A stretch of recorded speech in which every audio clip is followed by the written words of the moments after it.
Now, another problem that I see, and I see this far, far, far too often, is people want to make the best returns that they can.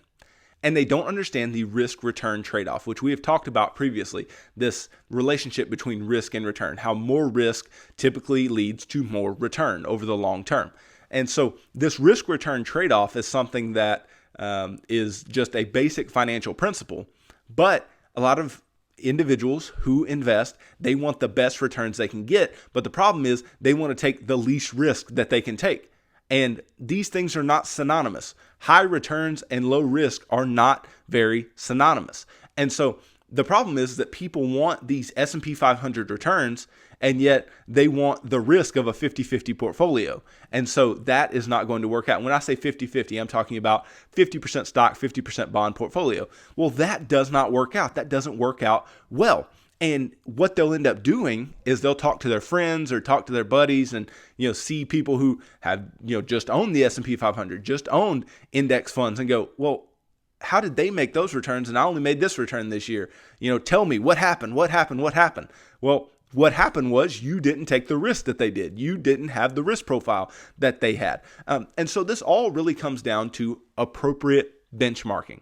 Now, I know a lot of people use the S&P 500 as a benchmark. A lot of people use the Dow Jones as a benchmark. Some people use the NASDAQ as a benchmark. But this is not correct if your portfolio doesn't look a lot like the S&P 500 or the NASDAQ or the Dow, right? You need to take into account what your portfolio looks like before knowing what benchmark to use for your portfolio. So let's say, for instance, you're an individual who has an 80% stock portfolio and a 20% bond portfolio. Well, you shouldn't be looking right at the S&P for your benchmark. You should be looking at an 80% stock, 20% bond portfolio. And so there's a real simple thing you can do. I like to use Yahoo Finance. Yahoo Finance has the historical prices, and you can pull them onto an Excel sheet. And you can do it just for a year if that's what you want to do it, or you can do it longer than that. But you can take something like the S&P 500, right, and take that return for the year and weight it 80%. So multiply it by 0.8, right? And then you can pull a full bond portfolio. So something like, depending on the type of bonds that you hold, but maybe you hold some intermediate term bonds. So you may say, okay, intermediate term Barclays bond ETF or mutual fund or whatever it may be. And you can find an index that will track that type of bond market as well. And you can take that return for the year, multiply it by 0.2. So you're just doing nothing more than taking a weighted average. So the S&P return times 0.8 plus the bond fund return times 0.2, and you add those together, and that will give you a potential benchmark as to what you should be actually looking at with an 80-20 portfolio. And you can do that with any number of different portfolio allocations, whether it be that 80-20 or whether it be 30-70 or whatever, anything in between, anything from 0 to 100 on either one of those. And then making sure that within your allocations that your equity portion looks like the S&P 500, or that your bond portion looks like the bond index that you are using.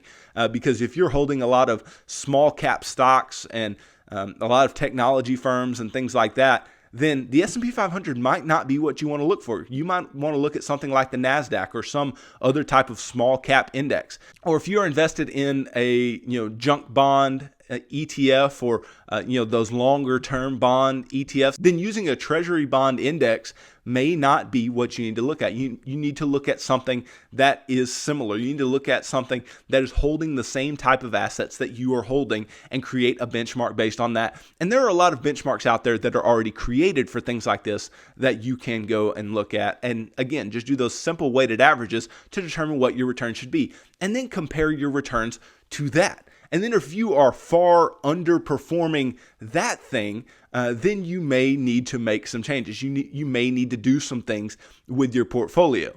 But let's say you're far outperforming that. Well, then you have to ask yourself, okay, why am I far outperforming? And then if you are far outperforming, then you may also need to ask yourself, did I benchmark correctly? Did I benchmark to the correct thing? So it's not as directly straightforward as saying, did I beat the S&P 500 or not?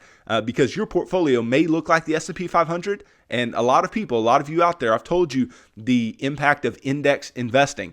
and how awesome index investing is over the long term. And so if you are buying the S&P 500 index all of the time, then sure, use the S&P 500 as your benchmark. But if you are not, if you're buying something else that doesn't look like the S&P 500, or a mutual fund that holds smaller cap stocks or mid cap stocks, or is a balanced mutual fund where it holds stocks and bonds, things like that, you don't need to be using the S&P as your benchmark. You need to be using some other benchmark that is more indicative of what you actually hold in your portfolio.